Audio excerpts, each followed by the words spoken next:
Pagpag, areho ang pagkain. Nung may nakitang Sir, pwede ko kayong kasuhan ha. na ano ang ikakaso ninyo? Cyber crime ang Ay, hindi ho. Dahil kayo ay Nag-video ka, public servant.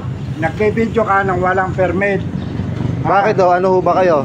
Wala kang permission. Hindi, ano ho kayo? Kakasuhan kita, bibidyo rin kita. Ano ho kayo?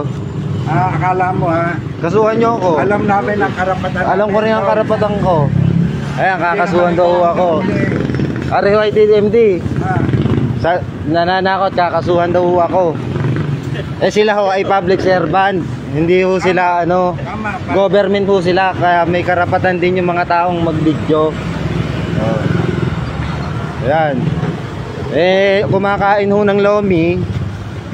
Eh bigla na lang ho nang huli yung kasamaan. Hindi naman ho ako yung hinuli. Ito lang hong kasamahan natin. Ito ha, nagbibideo, binibideo ko ha. Ang pangalan nyo ay Binas. Pwede ko siyang kasuhan. Patingin ho ng Ayan o, Binas. Ayan o. Sige o. Kakasuhan Pwede ko mong ito tingnan. ng cyber. Bakit ho cyber? Hindi ko naman ho kayo pinopost.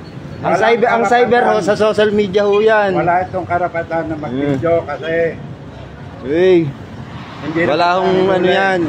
Eto, kumakain ho ng lomi, bigla na lang ho nang huli. Tama ho ba yun?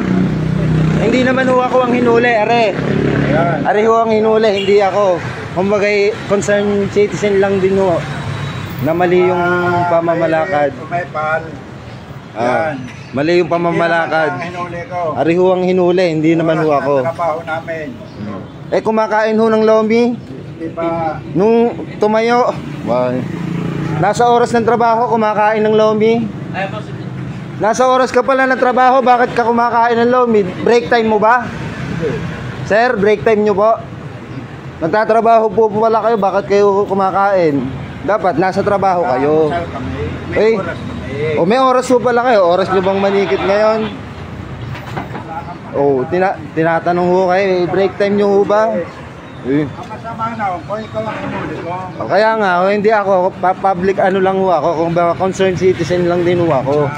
Na mali yung ganung pamamalakad nyo. Anong naging mali? Dahil ang kaya namin, nasa duty kami. Kaya nga ho, wag ho kayong nagtatago. Nagtatago kayo tapos manghuhuli kayo. Tama ho ba ho yun? Kung gusto nyo, pumoste ho kayo dyan, manghuli kayo. Katulad ho niya, Nabulaga, kumakain kayo ng lomi, bigyan nung nilabas. Ilagay nyo sa lugar. Tsaka kung nasa trabaho kayo, ba't kayo kumakain? Dapat nasa trabaho kayo. Kami ho ang nagpapatakso namin, nagpapasahod sa inyo. Hindi kayo, para kayong batas. Ang batas pinapatupad, hindi ho kayo yung nagiging batas. Ikaw ang hinuli, wala kang pakialam. Hindi siguro, kung mai-post ko man huwari, edi kayo na ho, bahala, kasuhan nyo ako. Sige wala naman hong problema, basta ako'y concerned citizen lang.